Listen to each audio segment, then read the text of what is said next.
Line on ground. Tama ang balita, tama ang paglilingkod.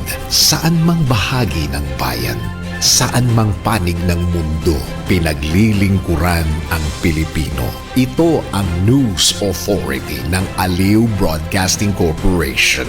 Inaabot ang bawat isa, radyo, telebisyon at digital. DWIZ News, laging nagbabalita ng tama, naglilingkod ng tama.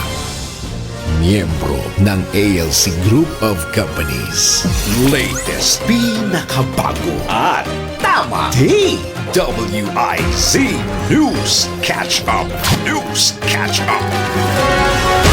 Magandang umaga Pilipinas, narito ang tamang balita sa oras na ito. Tanggap ulit tayo ng update ukol sa traslasyon. Pinakahuling balita, pinakahuling pangyayari sa Traslasyon 2026. DWIZ Coverage Report. Nasa May Quiapo po si Patrol 5, Aya Yupanco. Kuyang Aya, anong latest?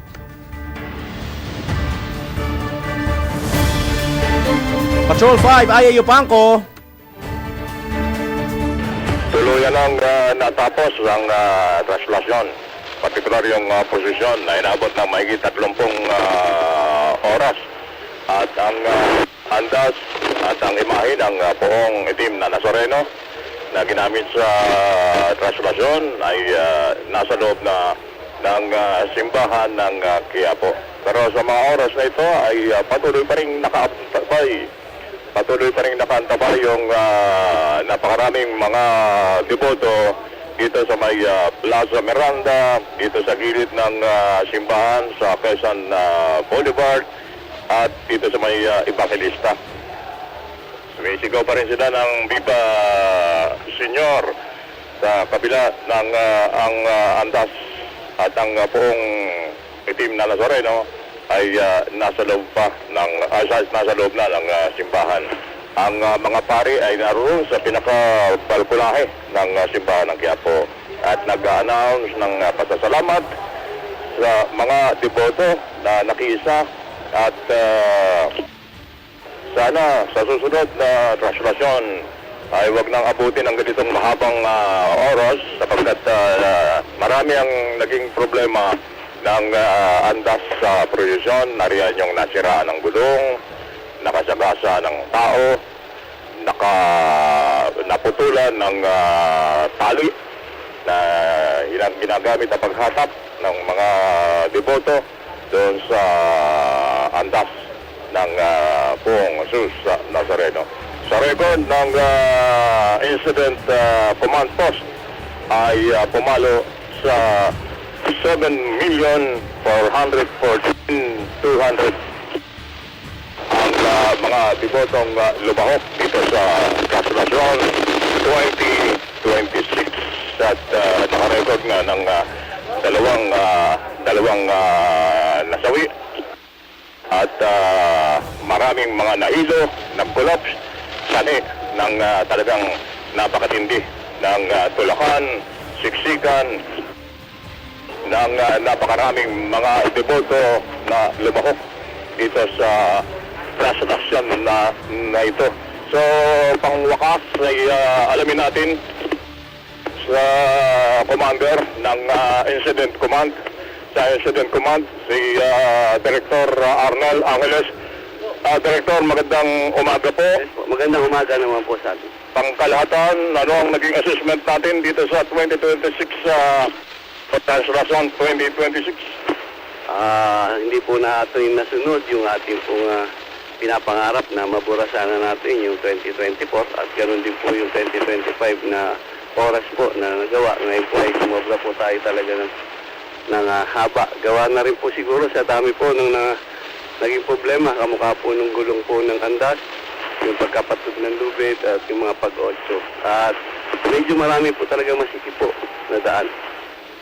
Yung mga deboto, yung mga deboto, yung crowd, hindi natin na-control. Ano? Kaya umantong doon sa may nasa bitata.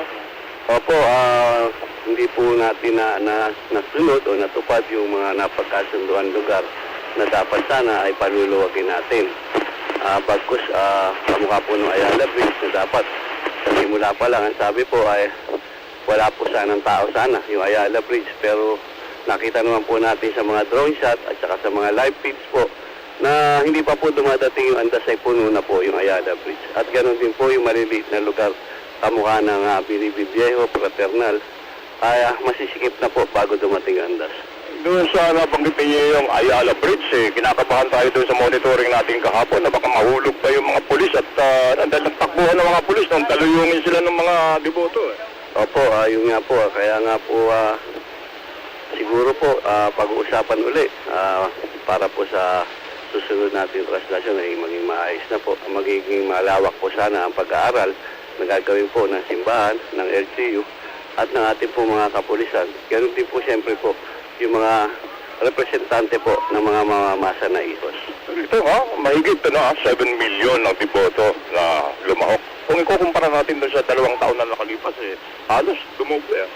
Opo, ito po talaga gawa po ng isa pa, Biyernes po kasi ngayon. Kahapon pala po. Kahapon po pala po yung Biyernes. Opo, Biyernes po kasi natapat pa yung araw po ng 9. Kaya po napakarami. At Sabado po kinabukasan, walang pasok. Napakarami po talaga ng dumalo. At dati po nawawala, nagkakaroon na tao. Ngayon po halos sa buong kahabaan po na ruta ng translasyon ay marami po talagang tao lahat. Sa panig po naman ninyo sa Manila Disaster Risk Reduction and Management Office, kamusta at gaano karaming tao ninyo ang na-deploy? Sa amin po, na-deploy po namin yung mahigit 200 tao sa DRR lang po.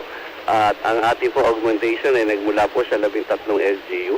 At meron po tayong 55 po na fire volunteer po na nag-check-in sa atin ng maaga. Sa bandang tanghali po ng 9 ay nadagdagan po ito ng 50 fire volunteers pa ulit. Yun po ang dami po ng mga lumahok po dito sa translasyon ngayon sa panig po ng lokal na gobyerno ng Maynila. Ang ginamit ninyong drone, 3 peraso yata yun. Ang isa napakalaki. Opo, ito po yung mga bagong drone po na in-acquire po ng lungsod ng Maynila sa pangunguna po ng DRRM office. Ito po ay ginamit natin. Ito po may kakayanang magbilang na ng tama pong bilang ng tao. At ito po may thermal din kahit po madilim, kaya niya pong bilangin yung bawat individual. So, ibig sabihin, yung 7 million mahigit na na-record natin, base ito doon sa monitoring natin sa drone. Opo, kung ano po yung nandun nakatala po sa dashboard natin, ito po ay bilang na ibinigay po sa tuwing magpapatupad po yung ating drone. Director, maraming salamat at congrats. Maraming salamat po at congratulations po sa ating lahat at sapagkat sa panig po ng mga responder na kasama namin, nagpapasalamat kami at kami naman din po ay nakapagligtas at ang mga responder naman po ay ligtas na nakabalik din dito sa aming base. Maraming salamat si Director Arnel Angeles ng Manila Disaster Risk Reduction and Management Office na siya ring commander ng Incident Command Post dito sa tabi ng Manila City Hall. Yan ang kabuuan ng ating report coverage nitong andas o itong translasyon 2026 to Patrol Number 5. Ay, yung parang para sa Pelmetal ng Lakas, DWIC, nagbabalita ng tama, naglilingkod ng tama. Direkta kung saan nangyayari ang balita. Nazaret 2026 DWIZ Special Coverage. Maraming salamat po kay Patrol Number 5 Ayo Pangko para sa kompletong detalye ng naganap na Translasyon 2026. Umantabay mamaya sa IZ Balita pangtanghaling edisyon. Alas 12 po yan ng tanghali sa DWIZ Talio Channel 23. Sa ngayon, yan na muna ang latest at tamang balita sa oras na ito. Mag-follow at subscribe sa lahat ng DWIZ Digital News accounts, Facebook, Instagram, YouTube, TikTok, X, DWIZ News App at DWIZ News website. Susunod na po ang laban para sa karapatan kasama sina Attorney Lorna Cabuna at Jaime Regalario. Ako po si Daryl Justin, nagbabalita ng tama, naglilingkod ng tama. Oras-oras nagbabalita ng tama, naglilingkod ng tama. DWIZ News Catch Up. News Catch Up. Ang lahat ng opinyon at pananaw ng susunod na programa ay galing sa mga host, anchors at panauhin lamang at hindi pananaw ng mga producers at ng pamunuan ng DWIZ News, Aliw Channel 23 at Aliw Broadcasting Corporation. Mga isyung legal ay pag-uusapan, bibigyan daan, mga karapatang dapat ipaglaban, sasagutin ang katanungan ng mga taong naghahanap ng katarungan. Dito sa programa, Laban para sa Karapatan, kasama si Attorney Lorna Capunan. Laban para sa Karapatan!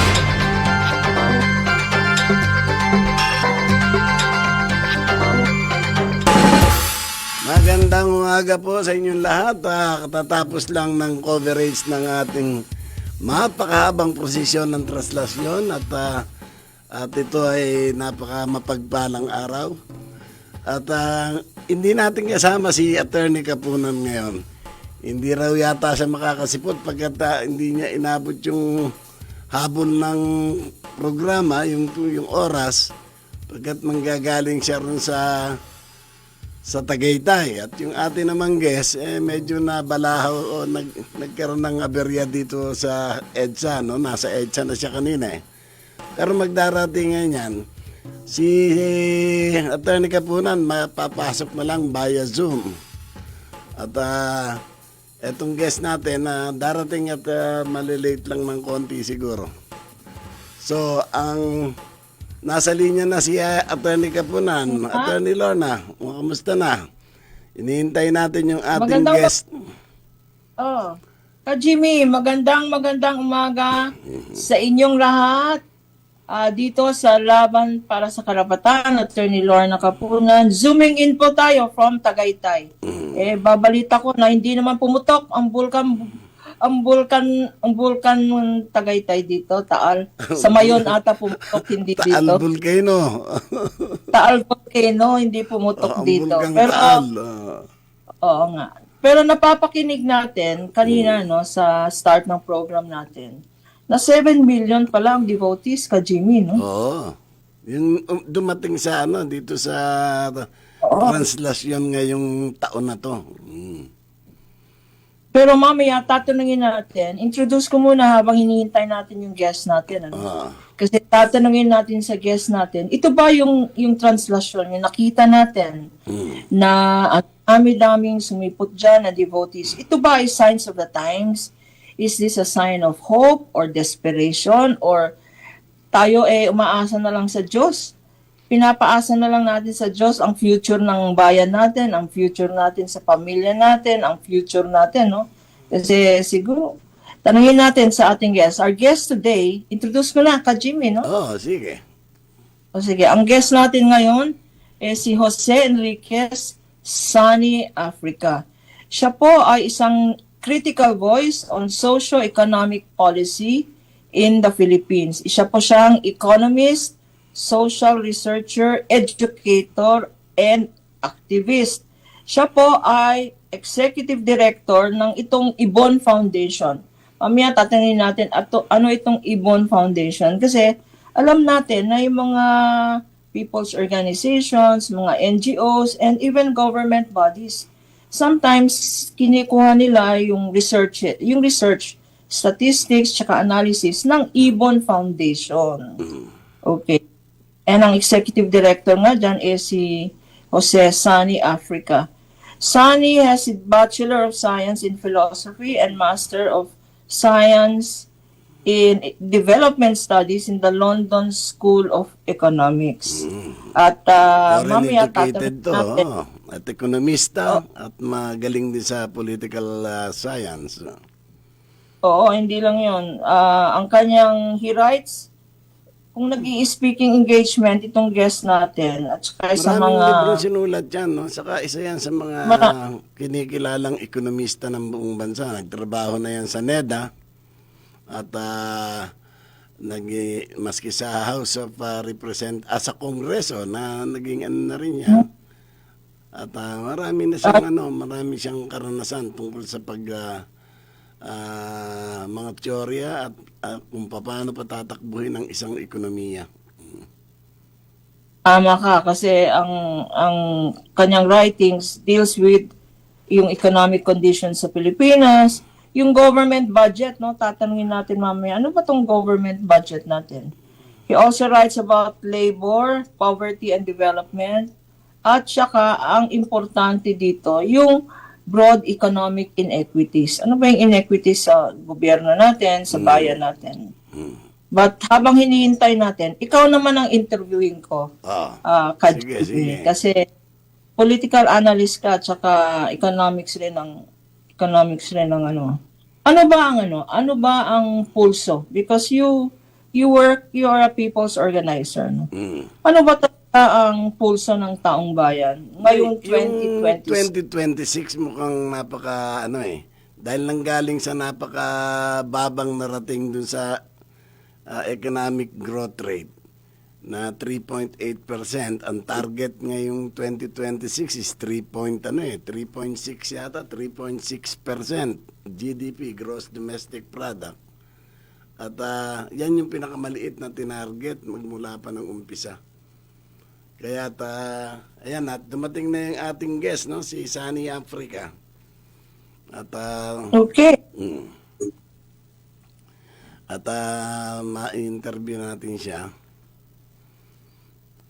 Siya ay isang Okay, papasok pa. Oo, Okay. foreign educated sa London School of Economics at ito ay kilalang-kilala sa mga pamantasan bilang efficient at isa sa pinakamagaling na ekonomista ng bansa na pirming kinukonsulta tungkol sa takbo ng ekonomiya. At ang pag-uusapan nga natin kung ano ang forecast niya na pwedeng mangyari dito sa ating bansa, no, sa itong 2026. At kung ano yung mga possibilities, yung mga posibilidad na mangyayari at dapat asahan. At dito na siya, ang ating panauhin dito si Mr. Sunny Africa. Sunny. Good morning, Sunny. Ando si nag-zoom na lang si Lorna dahil hindi umabot eh. Kala ko magkita kami ngayon. Galing siya Happy sa New Year. Tagaytay eh. Alam mo, naririnig niyo ba ako? Yes po. Ay, Yes po. Sunny, kasi tinignan ko yung picture mo, no? Parang kilala kita nung may buhok ka pa or nung maitim pa yung buhok mo. Hindi ako Ngayon magkomentaryo sa inyong dalawa ni sabi Ka ko- Jimmy. Sabi ko nga kay Ka Jimmy, every time I introduce him, Ka Jimmy was an angry young man, na who is an angry old man. Baka ganyan ka na rin, Sunny. Angry Having old man worked siya na with mas may Reform timang buhok kaysa sa akin. Basta nakakaunawa ng ekonomiya. Okay, Sunny, Sigurado angry man yan. Angry old man na kayong pareho. But anyway, I will ask the first question. Ka Jimmy, tanungin ko yung first question natin. Kasi before you arrived, Sunny, can I call you Sunny? Ay, oh, please. Okay lang. Kasi Jose Enriquez. Naku, bang Layo birth ng certificate Sunny lang sa yun. Jose Enriquez. But before you arrived, pinakita ng ating news report yung kadami-dami-dang tao, more than 7 million devotees sa translasyon. What do you think is the significance? Kasi ito daw ang pinakamaraming devotees in all the years that we've had this custom and religious practice. What does it indicate? Ano ba ang is it hope? Is it desperation? Is it what?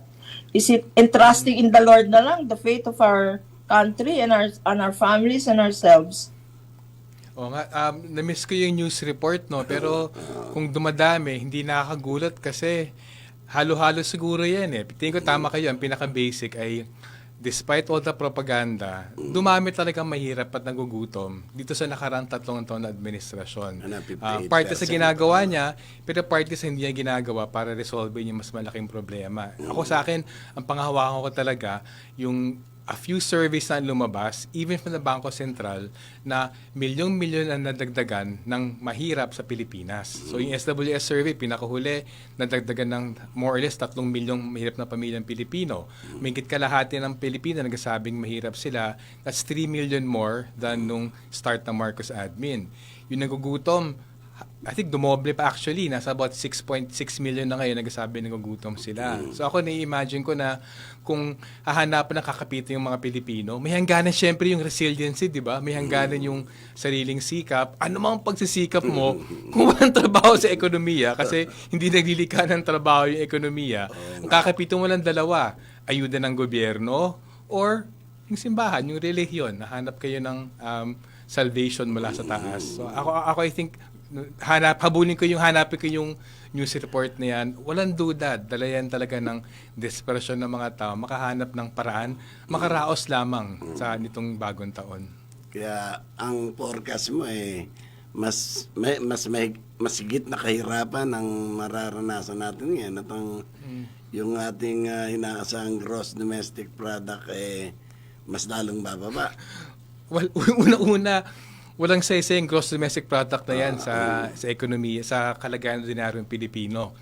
Kung babalikan natin yung takbo ng kahirapan versus yung paglago ng ekonomiya, eksaktong sa panahon na mabilis ang paglugo ng ekonomiya, na bumibilis ang paglugo ng ekonomiya sa kalahating dekada, ito din yung panahon dumadami ang mahirap. So ako I think mahalaga yung punto rin kasi kung sa panahon ng supposed kasaganahan at paglugo ng ekonomiya ay dumadaming mahirap, paano pa kaya yung nangyayari ngayon na bumabagal ng ekonomiya? So kung hindi na nakinabang yung Pilipino dun sa panahon ng mabilis na economic growth, lalo siya hindi makikinabang sa pagbagal ng economic growth. And I think isang dahilan din niya, hindi lang sa usapin ng pagtatago ng corruption sa flood control projects. Tingin namin, isang malaking kadahilan kung bakit pinalobo na administrasyon yung ayuda programs.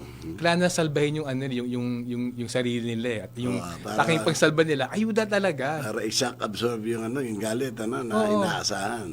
Yeah. Ngayon, ang tilad-tilad din natin itong kalagayan ng kasalukuyang kalagayan nitong employment. Anong tingin mo rito? Mas bubulusok ba ito pababa o magkakaroon ng konting improvement? O ano ba talaga ang ginagawa ng gobyerno? Tama ba yung direksyon upang harapin yung problema na yan? Okay. May daw tayong problema sa employment. Una, yung statistika na nagsasabi na relatibong mababa ang unemployment ngayon kumpara sa nakarang dekada, may dalawang tinatago yan. Ang unang tinatago niya, sa mga nagtatrabaho, 8 sa 10 ay informal workers. Ibig sabihin informal workers, walang kontrata kung sahuran, walang benepisyo, mababang sahod, mababang kita, yung dumidiskarte lamang ng mga Pilipino. So, tingin ko mahalaga yung punto niya kasi kahit sinasabi nilang bumababang unemployment, 8 sa 10 may trabaho na employed nasa informal sector, mababang kita. So, I think yan na makapagpaliwanag yan ng dun sa kahirapan. Ikalawang tinatago niya, maraming Pilipino, walang trabaho, hindi binibilang statistika na walang trabaho. Naghahanap yata ng trabaho, kinukonsider na na may trabaho basta't naghahanap ka. Hindi, at yung mga sumuko sa paghanap ng trabaho dahil naubos ang pang-xerox nila o pamasahe, walang biro. Nung binago ng gobyerno ng statistika, yung metodolohiya, sinabi ng dating head ng NSCB, yung mga tamad ng Pilipino, huwag tawaging walang trabaho yan. Meron, na-screenshot ko yan doon sa website nila. Hindi lang naghahanap. Tinake down nila. Pero sa amin, ang netong epekto niyan, kung sa ngayon, 2.6 million ng official na walang trabaho. Dagdag natin siya, depende sa buwan, seasonal kasi, dagdagan niya lang at least 2, posible 3 milyong Pilipino walang trabaho, pero dahil huminto sa paghanap ng trabaho, hindi binibilang na unemployed ng gobyerno. Dagdag din dyan, 3.5 million na Pilipino sinasabing employed. Ang kategorya, unpaid family workers. Ba't ka magkatrabaho kung wala kang kita? I think Pilipinas at saka India sa buong mundo ang nagbibilang as employed, yung unpaid family worker. Yung tumutulong sa bukid, tumutulong sa sari-sari store. May tindahan, di ba? Na yung anak, ikaw muna magbantay, unpaid yan, pero employed. Employed. Kalahating milyon. So, mas marami pa actually yung official na unemployed family worker, trabaho na walang bayad, mas marami pa yan kaysa sa inuulat na walang trabaho. So, kung susumahin yan, malaki actually bilang na walang trabaho. So, para sa amin, yung ulat, yung manabit nga ni Lorna na dumadaming desperado, may desperado ka talaga kasi kahit may trabaho ka na, wala kang kita. Ba't ka pa yung trabaho, di ba? Hindi, hobby, parang libangan. Gusto kong ipaalam mo sa sambayanan at malaman nila kung saan sila titingin upang tingnan yung kinabukasan. Ano ba talaga yung, kasi parang magmula pa ng 1901, crisis after crisis hindi pa nagkaroon talaga ng boom eh, di ba? Ano ba ang diferensya? Ano ba yung depekto nitong sistemang to? Parang kayo dapat yung tanungin ko dyan eh. na para maintindihan ng taong bayan sa simpleng pagpapaliwanag. Oh. Well, alam mo sa amin sa Ibon, ang pinakasimpleng pagpaliwanag dyan, forever kukulakin ng trabaho at kita sa Pilipinas habang hindi paunlarin ang lokal na agrikultura at Pilipinong industriya. Kung hindi mag-i-invest ang gobyerno sa agrikultura industriya, kundi ang proteksyonan ang malilit na magsasaka at mga malilit na negosyanteng Pilipino, hindi ever sasapat yung trabaho sa bansa. So yung nabanggit nyo nga, may 100 taon na yung problema. Kasi forever, nakailang presidente na tayo, ilang administrasyon. 18 na, 18 na to. Di ba? Hindi ever nagbibigay ng sapat na atensyon na proteksyonan ang lokal na agrikultura, lokal na industriya at supportahan. At tingin ko maganda example yung kakapasala na 2026 budget eh. Ayun, the cleanest budget daw, di ba? Maganda example yan kasi dun sa agrikultura, pinagmalaki na pinalobo daw yung agri-budget kasi niligyan na farm-to-market roads. Unang-una, oo naman, makatulong ang farm-to-market roads. Pero ang tanong, bakit hindi ever binuo yung irigasyon sa lahat ng pwedeng lagyan ng patubig na lupa? Bakit hindi ever ginawang mura yung binhi, yung pataba? Bakit hindi ever pinarami yung post-harvest facilities, 'di ba? Solar dryer ay kalsada, solar dryer basketball court. But hindi at all pinaunlad yung pamamaraan ng mga magsasaka para maging produktibo.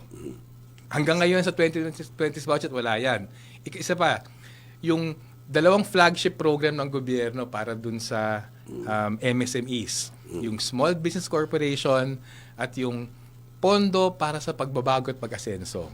Yung budget niya, 8 billion pesos lamang. Yan ang flagship program sa MSMEs. Yung mga diskaya nga sa isang taon, nag-average 10 hanggang 15 billion pesos ang kontrata nila.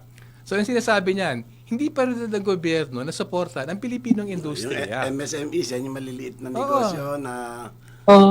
Biro nyo, mas malaki kontrata ng diskaya sa isang korap na pamilya kaysa sa lahat ng suporta ng gobyerno sa 1 milyong MSMEs. Ba doktor talaga na pag-iisip? Ibang klase. Oo nga. Hindi. Kung... Itag ko, Kajimi, kasi Sige, na-mention yung... Na-mention kasi yung SM, Micro, Small, Medium Enterprise, no? Actually, kanya nandito ako sa Tagaytay, meron kaming group called the Women's Business Council.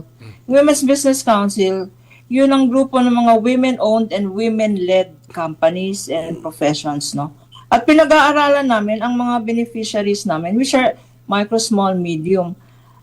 Ang tindi na pala, more than 99.99% of our economy is with micro, small, medium. Parang walang, you were with NEDA sa akin.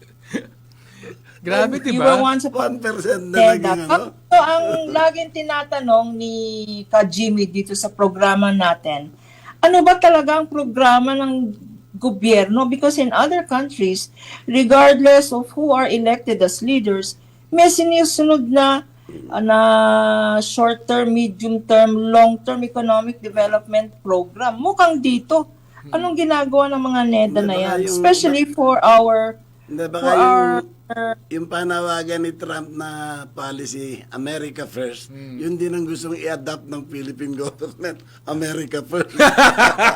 Hindi Filipino first, di ba? So, ano talaga, is government in default already?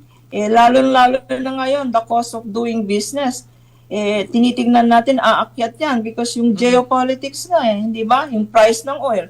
Inatake ni Trump ang Venezuela, kinidnap pa yung presidente. Oo. May news pa na this is going to happen in Greenland, this is going to happen in all oil sources because of the problem with the petrodollars. And it's going to affect, hindi natin nakikita na ngayon because sinasabi natin malayo naman yung mga Venezuela na yan sa atin, but it will really affect us here. Tama ba? Oo. Sunny? Alam nyo, nakatawa nga yan kasi close na close si Pangulo Marcos sa US ngayon, di ba? Nakailang bisita rin sa US, pati yung US, ilang high-level visits sa Pilipinas. Ang nakakatawa dyan, yung America First ng US, magiting ka, Jimmy, grabing support at proteksyon yan para sa Amerikano na negosyante. Yung usapin ng taripa, proteksyon yan para sa Amerikano na negosyante. Hindi masyado nababalita pero daan-daang bilyong dolyar ang bibigay ng suporta ng gobyerno ng Amerika para sa kanyang mga negosyante. Semiconductors lang, at least sa nakarang 3 taon, naka 65 or 70 billion dollars ang support na sa mga semiconductor firms. Hindi pa kasama dyan yung suporta sa mga renewable energy firms. So ngayon, ang nakapakatawa dito, yung Pilipinas, yung gobyerno ni Pangulo Marcos, ilang taon nang kahalubilo yung gobyerno ng US na nag-America first. Yung Amerika, walang duda, kahit na kakompetensya na yung China, US at China, dalawang pinakamakapangyarihang industrial sa buong mundo. Sila may gana sila na suportahan, protektahan ng kanilang industriya. Tapos yung Pilipinas, walang suporta sa lokal na industriya, sa mga MSME sa Tagaytay, wala ito pagpaproteksyon. Tuwan-tuwa pa na sabihin ni dating Secretary Go na, bilukas na namin ekonomiya natin sa produkto mula sa US. So alam mo, yung kabalintinoan, itong mga kausap nyo, sobrang makapahirang ekonomiya, pero protektahan niya yung sariling industriya niya. Ikaw naman, sunod-sunuran ka, ngayon ko na-realize, tama, America first nga yung America first nga yung America first. Ang policy na. yung policy. Hindi lang yan, meron pang talks na i-revive nila yung Subic bases. Ay, alam mo, isa I think hindi masyado na pag-uusapan yan At I think tama yung mahalaga pag-usapan. Yung nabanggit nyo ka, Lorna, about yung girian ng US tsaka ng China. Part ng paghandaan ng US laban dun sa China, yung paglalatag ng kanyang defense industrial base. Dito sa Pilipinas ngayon, marami dun sa mga insentibo na binibigay sa mga foreign corporations, marami sa mga infrastructure na ginagawa, halimbawa Central Luzon, tren, kalsada, tulay. Actually, in the service of America First yun. Gusto nila bigyan ng suporta yung mga American semiconductor firms, ilang bahagi ilalagay sa Pilipinas. Gusto nila bigyang suporta yung mga troops, missiles bases para madaling daluyan nila Magandang topic between yung yan, ammunition Sani, nila. bago natin ituloy, magkaroon muna tayo ng ang oras natin na 11:33, alas 11:33, naririto pa rin tayo sa DWIC Channel 23 sa Laban para sa Karapatan. Laban para sa karapatan. That time check was brought to you by Mga lugar na pinuntahan ng ibang tao, mga produkto, serbisyo na rekomendado. Alamin sa Highly Recommended. Tikman ang mga natatanging putahe ng Bacolod na tsak na mapapabalik ka sa sobrang sarap. Una na dyan ang chicken inasal, ang tanyag na inihaw na manok ng Bacolod. Binabad sa espesyal na timpla ng kalamansi, suka, bawang at atsuete. Pagkatapos ay inihaw sa uling for more tasty and savorable experience. Sunod dyan ang piyaya, isang matamis na flatbread na puno ng muscovado sugar. Perfect bilang merienda o pangpasalubong. Ang kansi naman ay isang mainit na sabaw na combination ng bulalo at sinigang. Gamit ang batuan bilang pampaasim at karaniwang may laman ng baka at bone marrow. Ang KBL naman o kadyos, baboy at langka, isang tradisyonal na ulam na may pigeon peas, baboy at langka na may natatanging asim mula sa batuan fruit. At ang huli ay ang Napoleones, isang masarap na pastry na may manipis na mga layer ng dough at matamis na custard filling, pinatungan ng sugar glaze para sa dagdag na tamis. Kaya't wag nang palampasin pa na matikman ang mga natatanging putahe ng Bacolod. Kaya't tara na at lasapin ang mga ito sa inyong susunod na food adventure. At yan ang ating highly recommended. Latest, pinakabago at tama. DWIZ News Catch Up. News Catch Up. Ito na ang tamang balita sa oras na ito. Bukod sa aktual na translasyon sa lungsod na Maynila, nagsagawa rin ang ilang kabataan ng virtual translasyon sa mga larong Roblox at Minecraft. Itinampok ang mga nasabing selebrasyon sa karangalan ng Poong Jesus Nazareno bilang alternatibo sa pagdagsa ng mga deboto sa Maynila. Ayon sa mga organizer ng mga virtual translasyon, isinagawa ito sa mga nasabing laro upang payabungin pa ang debosyon sa Jesus Nazareno sa susunod na henerasyon. DWIZ News Catch Up. News Catch Up. At yan ang mga tamang balita sa oras na ito. Mag-follow at subscribe sa lahat ng DWIZ News digital accounts. Facebook, Instagram, YouTube, TikTok, X, DWIZ News app at DWIZ News website. Ako si Rica Lusdayos, nagbabalita ng tama, naglilingkod ng tama. Oras-oras nagbabalita ng tama, naglilingkod ng tama. DWIZ News Catch Up. News Catch Up. Ang balitang ito ay hatid sa inyo ng Arena Plus. Sama-sama sa Arena. Arena Plus. Tayo na sa Enloye, tulay ng pamilyang Pilipino. Matutupad ang hangarin sa tulay ng pamilyang Pilipino. Ito ang tulay ng tagumpay, tulay ng pagmamahalan, tulay na nagbibigay buhay. Dito na sa Enloye, tulay ng pamilyang Pilipino. Laban para sa karapatan kasama si Attorney Lorna Capunan. Laban para sa karapatan.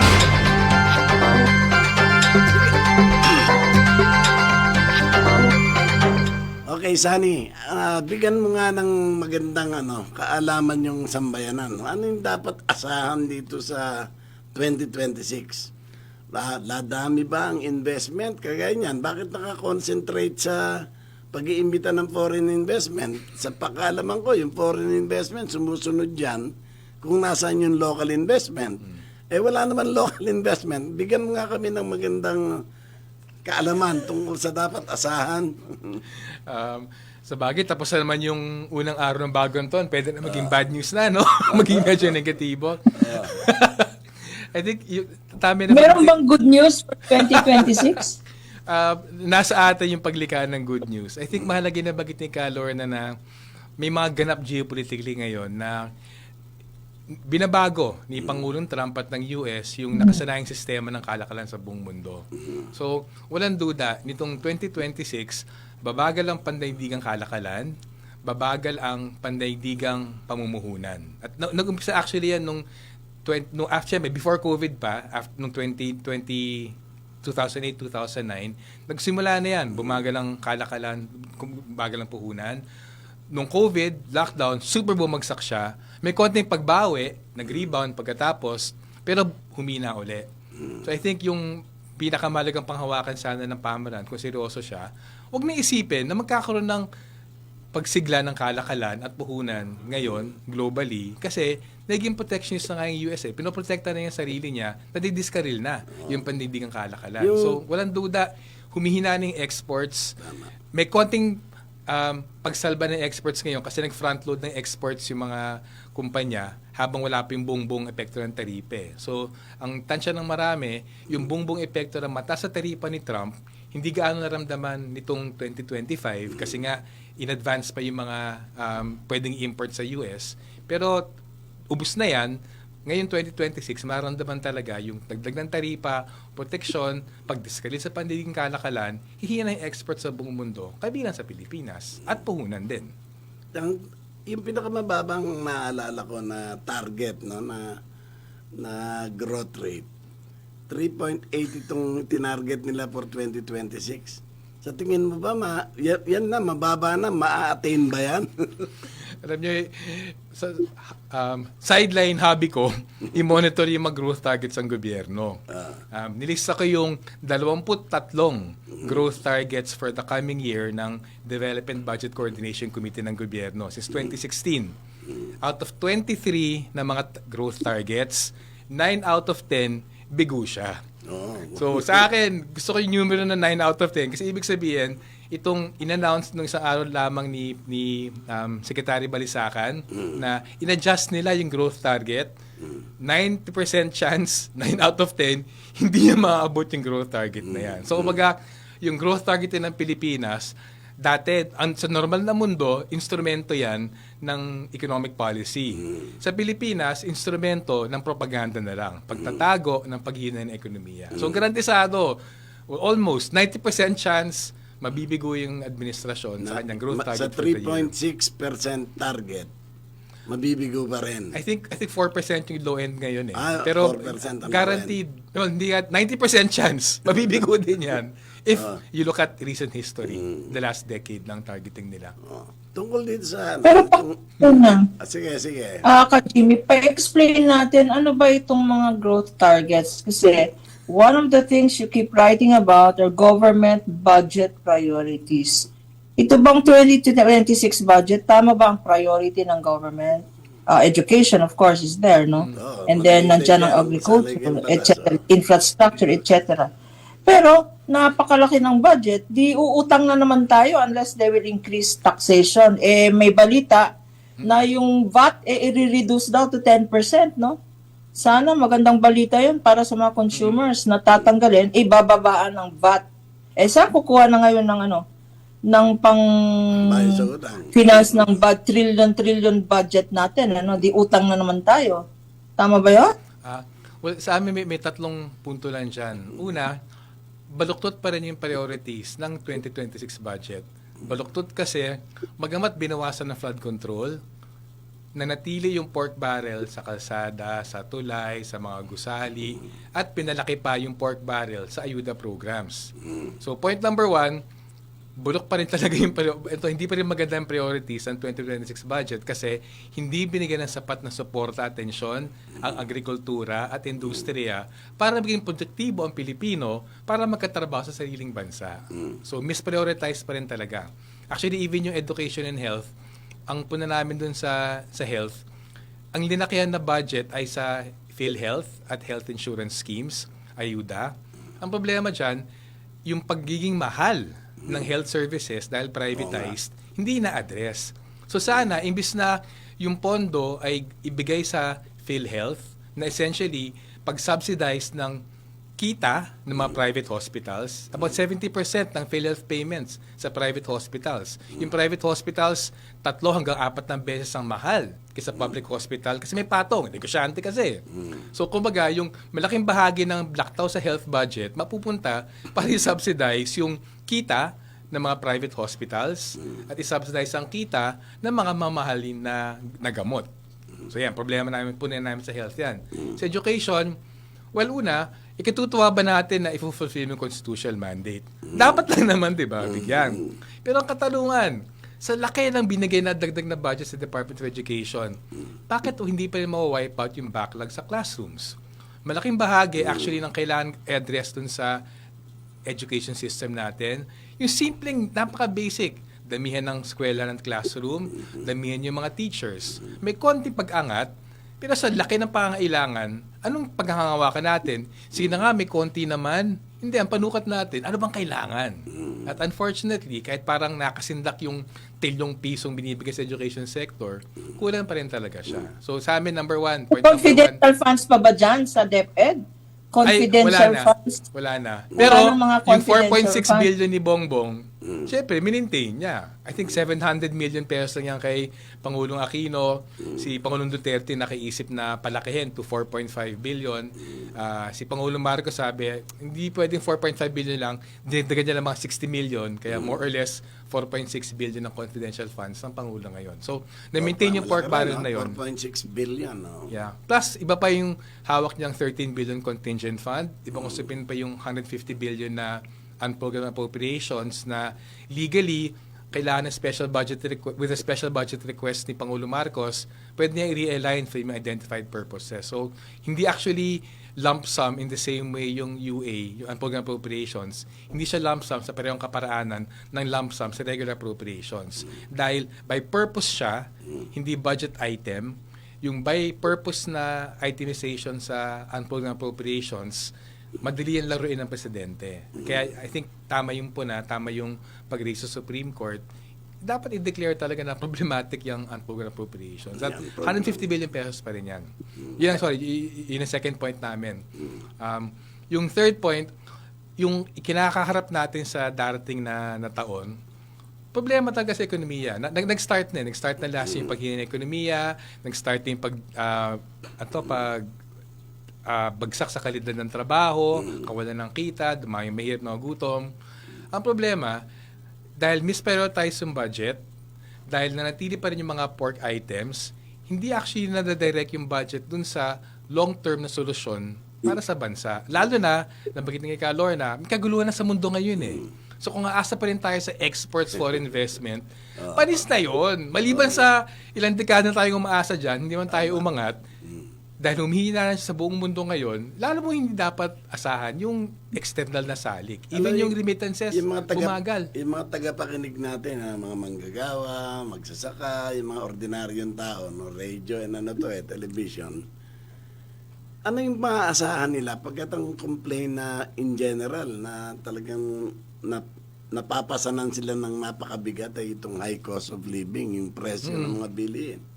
Anong tingin mo dapat gawin para maibsan yung bigat na pinapasan ng sambayanan dyan sa pag-angkop dyan sa taas ng mga bilihin? Okay. I think may dalawang usapin dyan eh. Ang inaasahan na administrasyon, yung pagdami ng mga programa sa ayuda, pati itong 20 pesong bigas na pagsubsidio nila, may isang antas, may dagdag na ginhawa talaga. May initial, kagyantang ginhawang ililikayan. So I think, inaasahan ng administrasyon, yung kagat na ginhawa para sa iilan ay sapat na para manatiling suporta sa kanya. Hindi masyadong bumulusok yan. Ang problema lang kasi dun sa ordinaryong Pilipino, kung aasahan niya maambulan siya, good luck. Kasi nakadesenyo yan, dahil sa kakapusan nga ng pondo, nakadesenyo yan, na ilan lamang makikinabang. So even yung 20 peso bigas, kinompute namin bati sa budget nila na I think 23 billion pesos. Ang matutulungan lamang niyan kung yung pinakamahirap na Pilipinong pamilya, mga 14-15 million, matutulungan lang sila ng mga 2 buwan.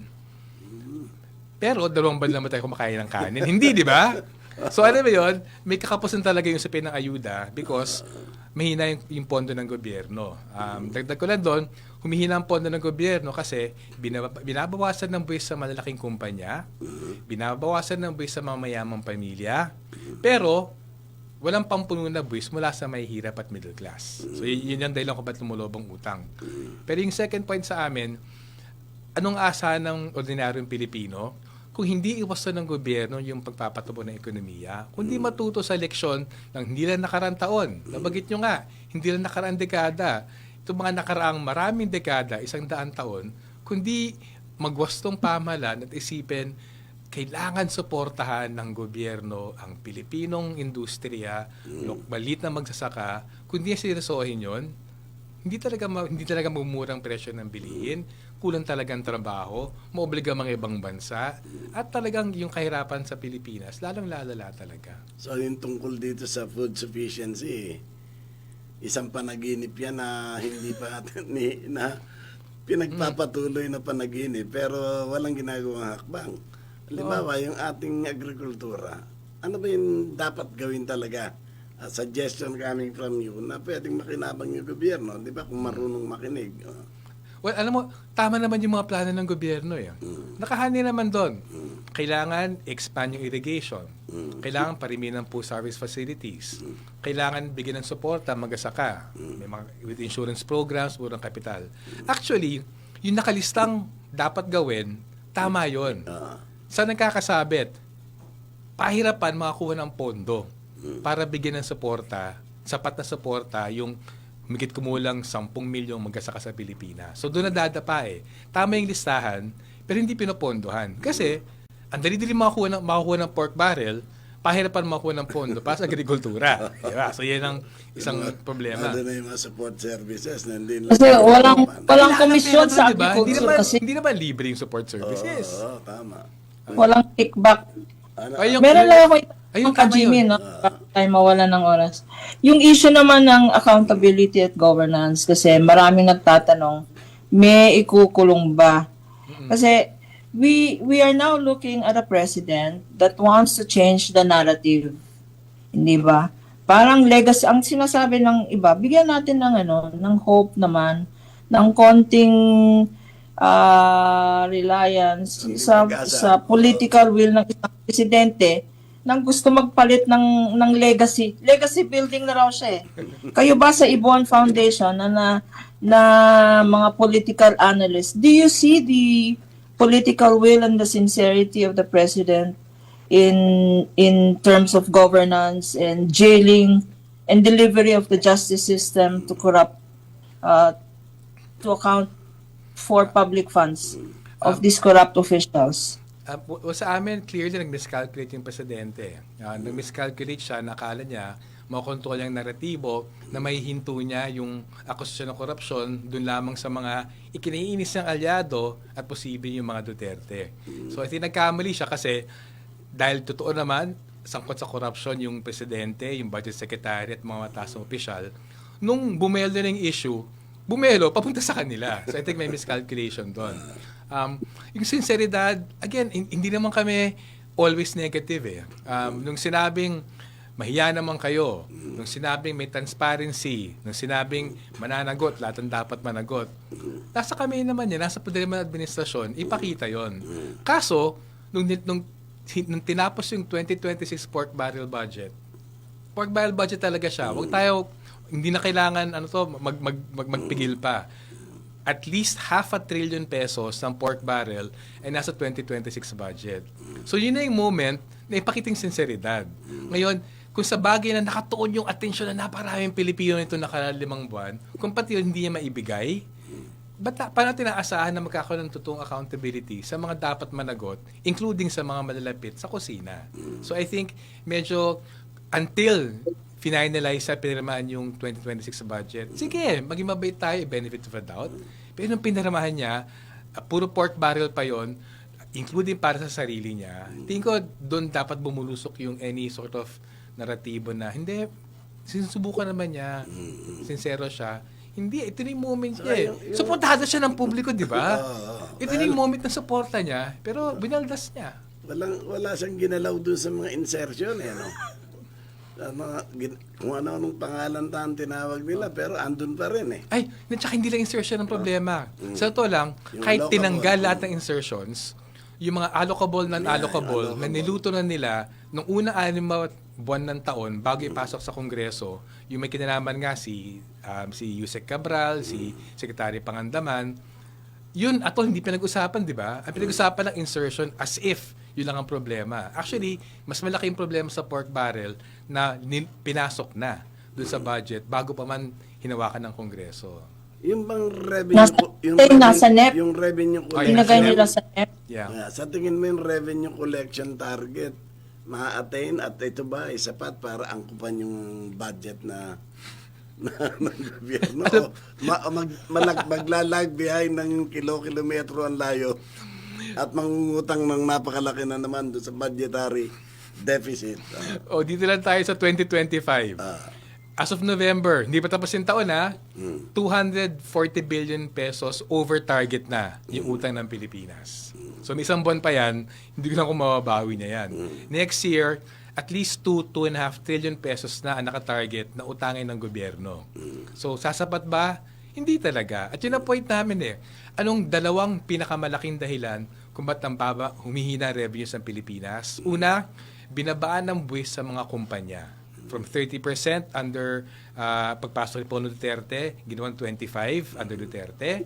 Kay Paulo Marcos, 25%, ginawang 20%. Nasabi nila, pag MSMEs to, hindi yung totoo. 70% ng corporate income tax nasa malalaking kumpanya. So, isang kinupit namin, kung hindi binawasan ng corporate income tax, may at least 250 billion pesos more revenues ng gobyerno this year. Kung hindi binawasan ng corporate income tax. Isa yun. Ikalawa, yung train law kay Pangulong Duterte.